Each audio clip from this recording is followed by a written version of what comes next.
All right, talk to us about market performance. Positive session today, positive session yesterday. Things are looking good. Yeah, the market closed up today up to about 0.95 increase in the all-share index of the Nigerian Stock Exchange. We had about 55 gainers compared to 17 losers.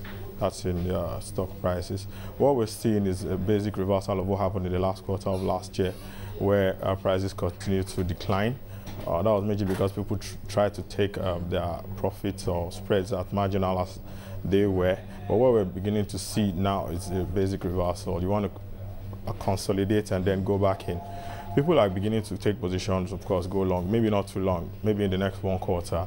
When results come out, you see significant increase in the prices, and then people probably stay in or take profits, as I said earlier on. So we expect fluctuations. But the banks are doing very well right now because of the Amcon coming to action and then swapping Amcon bonds with bad debts, as we expected.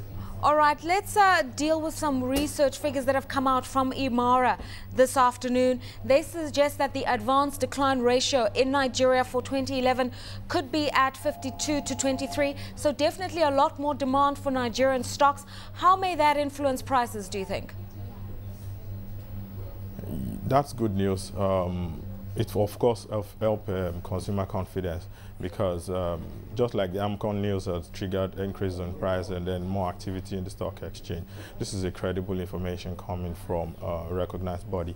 We expect that confidence will boost and then people will continue to trade more. Of course, not just buying and then going long. We expect that people will trade margin spreads, and then as activities increase, it affects the index generally. And then all through the year, we expect a better performance this year compared to last year. Okay, Odusanya, Bankole, you referred to the fact that banks have been doing really well, selling their non-performing loans to the Amcon coming into the bond markets. What about other sectors? We've also seen some interesting news of acquisitions in the brewing sector, and we have seen breweries like Nigerian Breweries up 4.9%. In terms of asset allocations and where you'd be putting your money, what do you think you'd be doing? Yes. In the corporates, apart from the banks, we've had Oando do very well today, and the Nigerian Brewery in the last 1 or 2 weeks have done very well, of course, because of increase in volumes turned out. That's because of the Yuletide season. Of course, last quarter we had a lot of celebrations in the country, and then Heineken, the major investors in Nigerian Brewery, of course, have taken over 5 breweries in the country. Of course, that may reduce competition and then increase their production capacity, which goes in the long way to send a message to investors about the health of this company.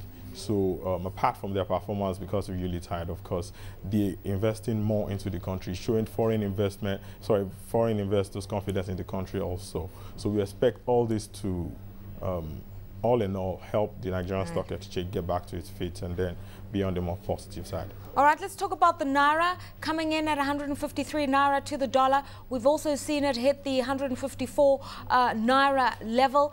Dollar strength, obviously, internationally. But what else is putting this currency under pressure? Yes, in the last 1 week, the naira has gone on a further slump. That's a further decline of about 51 kobo.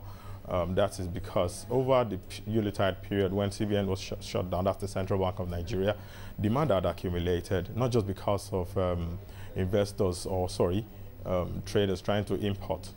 Nigeria is, of course, more import-orientated. We've seen the government in November lift bans on some commodities, furnitures, consumables, and then textile. So we've seen investors trying to go abroad, bring some of these products back in, of course, for first quarter sales and all that. So this has put pressure on the naira. The CBN has failed to meet demand on Monday and Wednesday auction. That's the wholesale Dutch auction system.